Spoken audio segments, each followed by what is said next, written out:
Books FM में आपका स्वागत है। रिच डैड पुअर डैड के अध्याय माइंड योर ओन बिजनेस का सार यह है कि हमें अपनी आर्थिक स्थिति को मजबूत करने के लिए अपने व्यक्तिगत वित्तीय मामलों पर ध्यान केंद्रित करना चाहिए। इस अध्याय में रॉबर्ट कियोसाकी यह बताते हैं कि नौकरी के बजाय संपत्ति बनाने पर ध्यान केंद्रित करना आर्थिक स्वतंत्रता की कुंजी है। वह पाठकों को प्रेरित करते हैं कि वे अपनी संपत्ति बढ़ाने और दायित्वों को कम करने के लिए सक्रिय रूप से कार्य करें।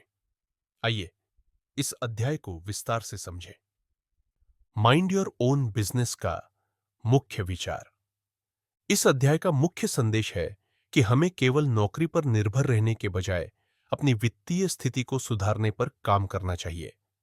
कियोसाकी बताते हैं कि अधिकतर लोग अपनी नौकरी पर इतना ध्यान केंद्रित करते हैं कि वे अपनी व्यक्तिगत संपत्ति बनाने का महत्व भूल जाते हैं। रिच डैड की सीख।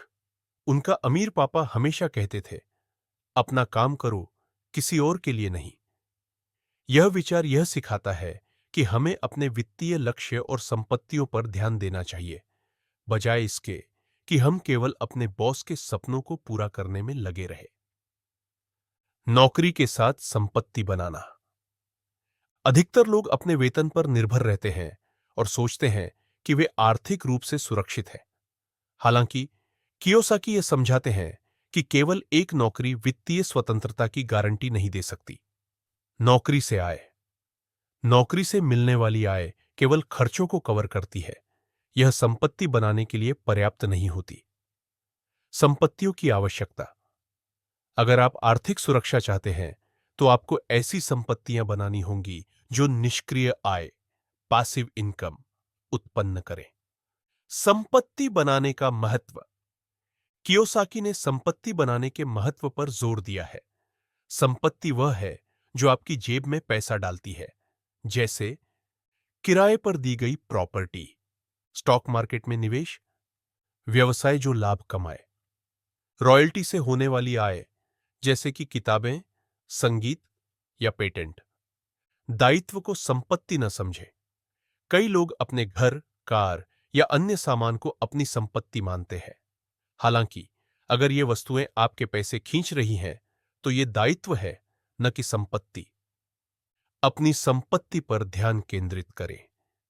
यह अध्याय हमें सिखाता है कि हमें अपनी संपत्ति को बढ़ाने के लिए समय, ऊर्जा और धन लगाना चाहिए।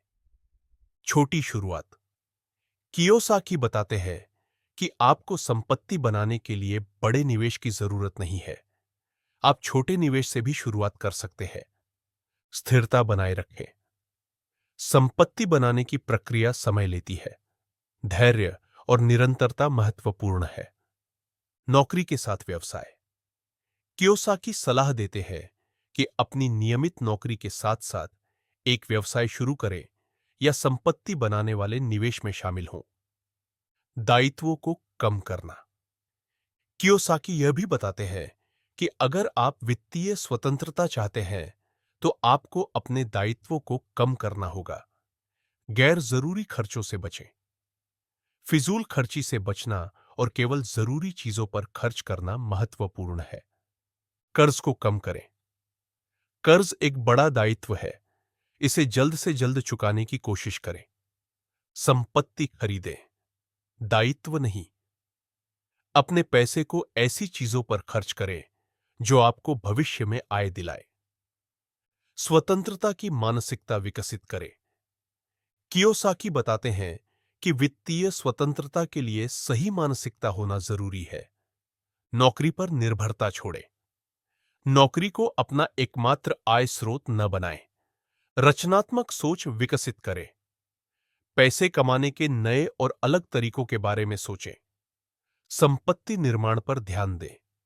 हमेशा इस पर ध्यान दें कि आप अपनी संपत्ति को कैसे बढ़ा सकते हैं। व्यावसायिक दृष्टिकोण अपनाएं। माइंड योर ओन बिजनेस हमें सिखाता है कि हमें अपनी वित्तीय स्थिति को एक व्यवसाय की तरह समझना चाहिए। आय और व्यय का प्रबंधन करें। अपनी आय और खर्चों को अच्छे से ट्रैक करें।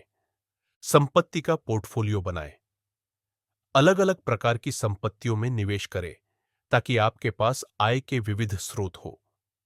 दीर्घकालिक दृष्टिकोण रखें। संपत्ति बनाना रातों रात संभव नहीं है। यह एक लंबी प्रक्रिया है जिसमें समय और धैर्य की आवश्यकता होती है। अध्याय का मुख्य संदेश, माइंड योर ओन बिजनेस, यह सिखाता है कि वित्तीय स्वतंत्रता प्राप्त करने के लिए हमें अपनी संपत्ति बनाने और अपने दायित्वों को कम करने पर ध्यान देना चाहिए। नौकरी का उद्देश्य केवल आय देना है, लेकिन संपत्ति हमें आर्थिक सुरक्षा देती है।